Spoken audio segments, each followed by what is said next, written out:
भगवान के एक मित्र जिनका नाम है सुदामा, कृष्ण स्यासी सखा कश्चिद ब्राह्मणो ब्रह्मवित्तमा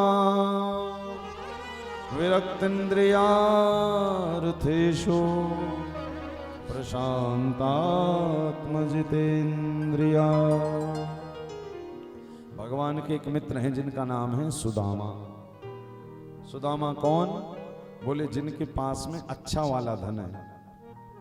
और कलयुग में सबसे बढ़िया धन क्या है? बोले कलयुग में सबसे बढ़िया धन है भगवान का नाम रूपी धन।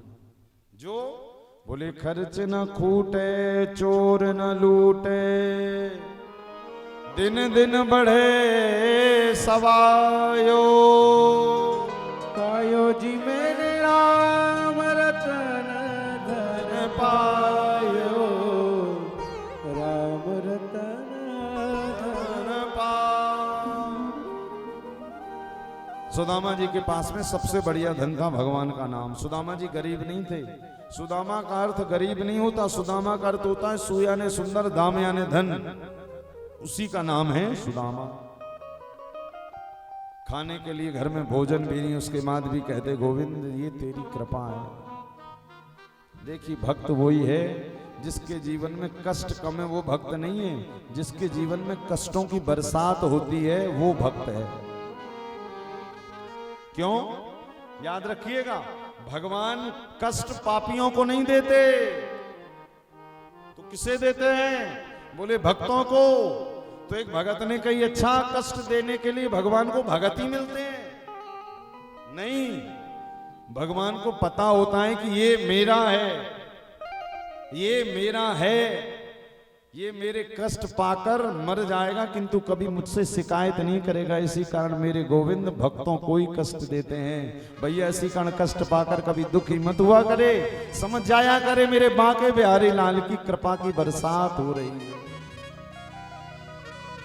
और ठाकुर जी देखो कष्ट देते देते एक बार फिर पता है क्या होता है? जो जितना सह लेता है ना महाराज तो बढ़िया घोड़ा बन जाता है फिर ठाकुर जी का पक्का वाला। फिर एक दिन वो घोड़े की चाल चलते चलते और महाराज एक दिन सामने उस घोड़े को साक्षात मेरे गोविंद अपना दीदार करा देते हैं। तब वो भक्त कहता कष्ट के बाद यदि आप मिले तो प्रभु ऐसे एक नहीं 1000 दे देना। ये गोविंद की अति कृपा है।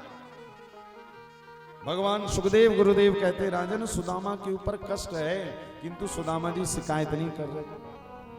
क्या कह रहे? गोविंद तेरी कृपा है। पत्नी का नाम है सुशीला। सुशीला ने कहा हमने सुना द्वारिकाधीश आपके मित्र हैं, अरे उनसे कुछ मांग कर क्यों नहीं ले आते? बोले इतने दिन बाद यदि मैं जाऊं तो मांग कर नहीं तो कहे तो मिलने जा सकता हूं किंतु भगवान के घर खाली हाथ नहीं जाते, याद रखिएगा। कहा भगवान के घर खाली हाथ कैसे जाऊं? तो भागवत में लिखा है चैल खंडेन तान बधवा यथा सकृत। एक फटे हुए कपड़े को कई जगह से सिलकर सुशीला ने 4 मुट्ठी चावल सुदामा जी को दे दिए। जाइए चले श्याम सुंदर से मिलने सुदामा, हरे कृष्ण हरे कृष्ण राम। चल पड़े। चलते चलते रात्रि हुई, एक नदी के तट पर सो गए और सोते हुए सुदामा को भगवान द्वारिकाधीश ने कहां पहुंचा दिया? द्वारिका। सुदामा जी पूछ रहे भैया या नगरी को नाम कहा है? बोले या नगरी को नाम द्वारिका। तो कन्हैया ने सुदामा जी ने कही या नगरी को नाम द्वारिका तो या नगरी के राजा हमारे कनुआ कहाँ रहे? द्वारिका वालों ने कही यहाँ के राजा कनुआ बनुआ ना है, यहाँ के राजा को नाम श्री श्री श्री 1008 श्री कृष्णचंद्र जी महाराज। कहा अच्छा बड़ा हो गया तो नाम भी इतना बड़ा कर लिया? बोले वो हमारे बचपन का मित्र है। कहा चले जाओ। गए, जाकर देखा, द्वारपालों से कहा जाओ द्वारिकाधीश से कहना उनका मित्र आया। याद रखिएगा दुनिया का स्वभाव है जब भैया बहुत आ जाता है, जरूरत से ज्यादा आ जाता है तो ना जानने वाले लोग भी कहते ये हमारे वो लगते हैं दूर के। और जब महाराज पास में फूटी कौड़ी भी नहीं होती तो अपना सगा कह देता हाँ हाँ जानते तो हैं किंतु उतना याद नहीं। ये दुनिया का स्वभाव है। द्वारपालों ने कहा ये कृष्ण का मित्र हो ही नहीं सकता। सुदामा जी ने कहा एक बार जाकर कहो तो हमारे द्वारिकाधीश से। जाकर कहा कि आपके मित्र सुदामा आए महाराज, भगवान का ऐसा स्वरूप, कहीं उपर्णा गिरा, कहीं महाराज मुकुट गिरा, कहीं अलकावली गिरी। भगवान सुदामा शब्द सुनने मात्र से ही आंखों से आंसू बहने लगे।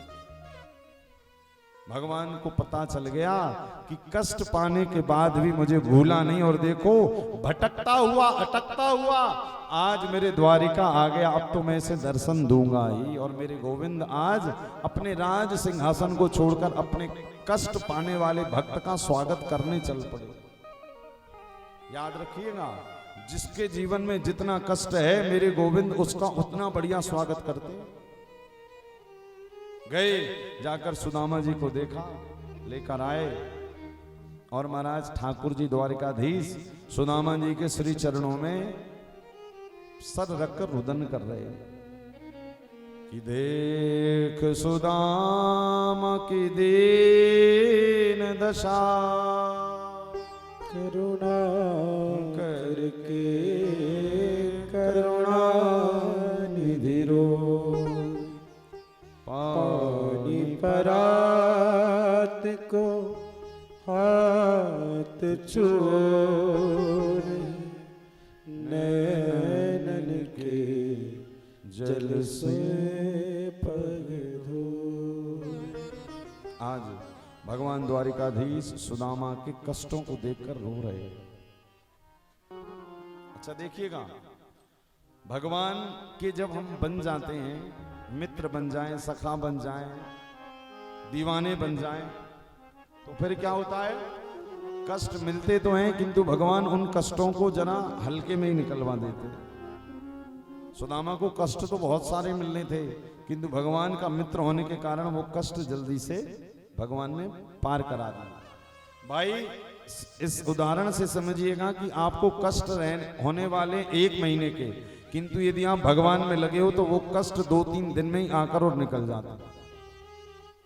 सुदामा जी के चरणों को देखा मेरे गोविंद ने, कांटे लगे हुए थे, ठाकुर जी ने कांटे निकाले और बोले जो कांटा हाथ से नहीं निकला, मेरे गोविंद ने मुख लगाकर वो कांटा निकाला। भगवान सुखदेव गुरुदेव कहते हैं राजन, आज कृष्ण का और सुदामा जी का सुंदर मिलन हुआ। कहते हैं 6 महीने तक भगवान के घर पर सुदामा जी रहे, और 6 महीने के बाद सुदामा जी जब वापस अपने सुदामापुरी आए तो क्या देख रहे हैं कि जहां रही मेरी टूटी झोपड़िया, कंचन महल खड़े, सुदामा मंदिर देख डरे, सुदामा मंदिर देख डरे, डर गए। कभी कभी भगवान आपको इतना दे देते हैं तो आपको भी डर लगता है, अरे महाराज इतना मिल गया, इतने के तो हम लायक भी नहीं थे। तो जब ये ऐसा हो ना तो समझ जाना ठाकुर जी आपके जीवन में खूब चमत्कार कर। होता है ना कभी कभी कि आप बस केवल भजन कर रहे हो, ज्यादा काम धाम कुछ कर नहीं रहे, कर्म धर्म कुछ कर, बस भगवान का भजन कर रहे हो, परमार्थ कर रहे हो, सत्कर्म कर रहे हो, इतने में ठाकुर जी पता नहीं कहां से आपकी व्यवस्था कर रहे हैं। तब समझ जाना भगवान आप पर मेहरबान हो गए। क्या? और जिस पे ठाकुर जी मेहरबान हो जाते हैं, याद रखिएगा संपूर्ण ब्रह्मांड उस पर मेहरबान हो जाता है। और जिस पर ठाकुर जी मेहरबान नहीं होते, दुनिया मेहरबान हो भी जाए तो महाराज कोई मतलब नहीं। आज भगवान द्वारिकाधीश ने सुदामा पर कृपा की। सुखदेव